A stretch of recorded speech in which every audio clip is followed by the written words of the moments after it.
Colby Ag Tech is brought to you by Copperhead Ag Products. Visit copperheadag.com for more information.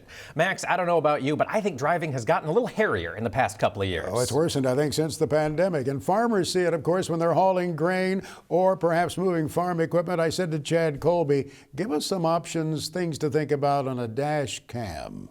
You know, some technology is pretty overwhelming. I know Max and I talk about it quite frequently, but there's a lot of technology and a lot of people utilizing it in different ways, like dash cams. And we're going to talk about that this week. You can see a bunch when you go to your local store. I decided to purchase one called the Garmin Dash Cam 47. It's kind of the middle of the road unit. I didn't need a rear-facing camera, just forward only. And I was looking at it more from a security standpoint, maybe just having a little bit of protection because we all know the shenanigans we see on the road when we're driving. Once I got the box open, as you can see, it comes with everything you need. It's got a couple different cables of different lengths. It also has a micro SD card. It has a secondary magnetic mount. So if you wanted to have this in say a pickup truck or a semi or a tractor, you can just take it off. Of course, it has a 12-volt plug as well. Once I got in the car, I located where I wanted to put the camera, glued it up there, hid the cable behind the door trim, put in the micro SD card, and turned this thing on. I was in business. Now, it does have an app if you want to automate the data there, but for this test, I actually pulled out the data card and took it to my computer. You can see here I'm in downtown Eureka, Illinois. The camera's above my mirror there. If you reach on the side of it and push a button, that'll block a 30-second clip, and of course that's what's playing down in the lower right-hand corner. You can see the data on that video, which is pretty neat there. And that's honestly just the tip of the iceberg.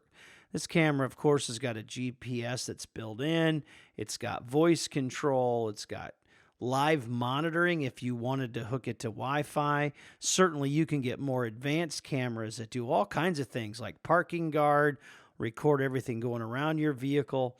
I can't think of all the amazing applications that we could use this on our farm and ranch, let alone in a semi or anything like that. You can see here, I push the button again. I'm driving by a tractor here on a rural road, and I just thought I'd share that with you. But the interesting part is these cameras are constantly recording.